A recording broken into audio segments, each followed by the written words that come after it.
Hola, soy el Dr. Brian Priego y hoy vamos a hablar sobre la relación que existe entre el intestino irritable, los trastornos de la conducta alimentaria, la disfunción sexual y las alteraciones de sueño. El síndrome de intestino irritable va a ser un síndrome caracterizado por dolor abdominal que se asocia con cambios en la frecuencia o en la consistencia de las heces. Dependiendo de la clasificación en escala de Bristol, nosotros podemos identificar 4 subtipos: aquellos que tienen predominio de diarrea, estreñimiento, mixto o indeterminado. Importante mencionar que no todos los síntomas van a ser gastrointestinales y que hasta el 70% reportan alguna comorbilidad psicosocial. La fisiopatología es compleja, se han descrito factores genéticos, factores psicológicos, ambientales, así como actualmente se reconoce que en realidad el intestino irritable es un trastorno de la interacción del eje microbiota intestino-cerebro, donde la disbiosis intestinal juega un papel importante. Desde una perspectiva genética, el intestino irritable es un trastorno complejo porque se genera en un ambiente poligénico. No existe un solo gen que se asocie con esta enfermedad, sino un conjunto de genes. Actualmente se han descrito genes que se asocian con cada subtipo, así como con comorbilidades neuropsiquiátricas. Este artículo recientemente publicado en Nature nos menciona que el intestino irritable comparte vías genéticas con ansiedad, depresión y neuroticismo, además de que demuestran 6 locus de susceptibilidad genética.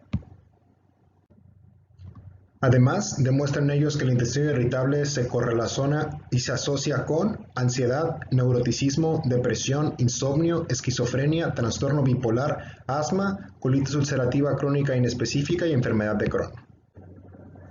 Vale la pena mencionar al eje microbiota intestino-cerebro. Esta va a ser una compleja vía de comunicación entre el intestino y el cerebro mediada a través del nervio vago. Generalmente nosotros deberíamos tener homeostasis en nuestra composición bacteriana, término que conocemos como eubiosis. La disbiosis, por el contrario, se genera cuando hay cambios en la composición bacteriana o florecimiento de patobiontes. Esta disbiosis puede alterar barreras de permeabilidad tanto intestinal como cerebrales, causando neuroinflamación. Recientemente se ha descrito que la microbiota es capaz de producir prácticamente la gran mayoría de neurotransmisores. Recordar que el 95% de la serotonina va a ser producida por las células enterocromafines del tracto gastrointestinal. Entre otros destacan la dopamina, noradrenalina, serotonina, GABA, acetilcolina e histamina. Es por eso que hoy en día se reconoce que existe una relación entre la disbiosis intestinal y enfermedades neuropsiquiátricas. Se han reportado cambios neuroestructurales en sujetos con intestino irritable a nivel de ínsula, cerebelo y corteza prefrontal. Estos cambios se relacionan con dolor somático y con alteraciones en el procesamiento emocional. Además, en este otro artículo realizado por Abus y colaboradores demuestran que la composición microbiana correlaciona con la estructura de la ínsula en sujetos con intestino irritable. Como ya mencionamos, la microbiota regula la síntesis de serotonina y alteraciones en esta síntesis se relacionan con hipersensibilidad visceral, dismotilidad intestinal y trastornos del estado de ánimo. La hipersensibilidad visceral, más que el simplemente sentir más, nos habla de cambios a nivel neuroestructural que van a causar un cerebro sensibilizado al dolor, y esto es por disfunción de receptores nociceptivos y receptores de distensión que se asocian con dolor crónico. Con este preámbulo, ahora hablaremos sobre las enfermedades previamente mencionadas.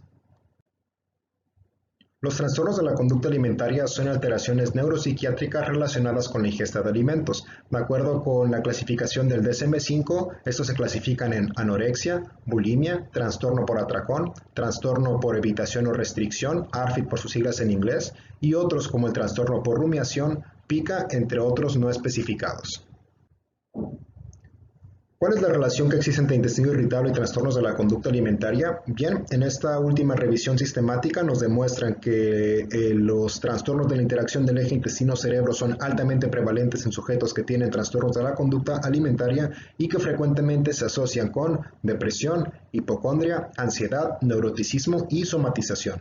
Además, de forma curiosa, los síntomas gastrointestinales mejoran después del tratamiento del trastorno de la conducta alimentaria específico. En este artículo realizado por el Dr. Murray y colaboradores, juntaron 186 sujetos que tenían trastornos de la conducta alimentaria y algún trastorno del eje microbiota intestino-cerebro y encontraron que en aquellos sujetos con trastornos de la interacción del eje intestino-cerebro hubo mayor prevalencia de trastornos de la conducta alimentaria, siendo más frecuente la preocupación por la figura, preocupación por comer, así como en la escala de restricción.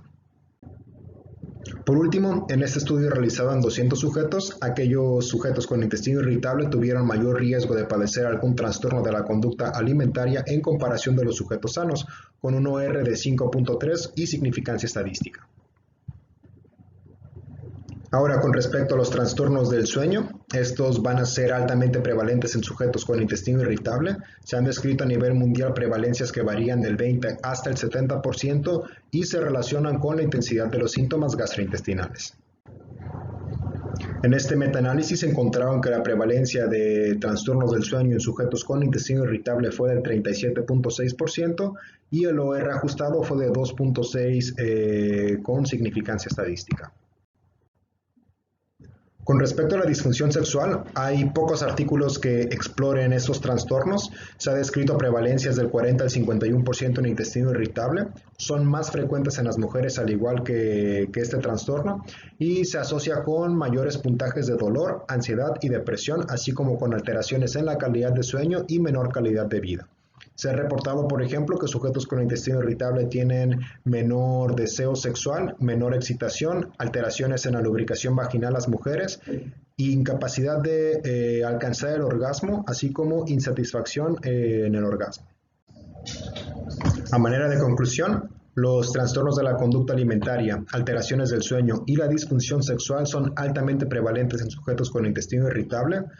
Es necesario un manejo integral con cada especialista, psicólogo, neurólogo, gastroenterólogo, terapeuta, etcétera, para que realmente podamos impactar en los síntomas gastrointestinales de estos pacientes y hace falta más investigación en el área. Gracias.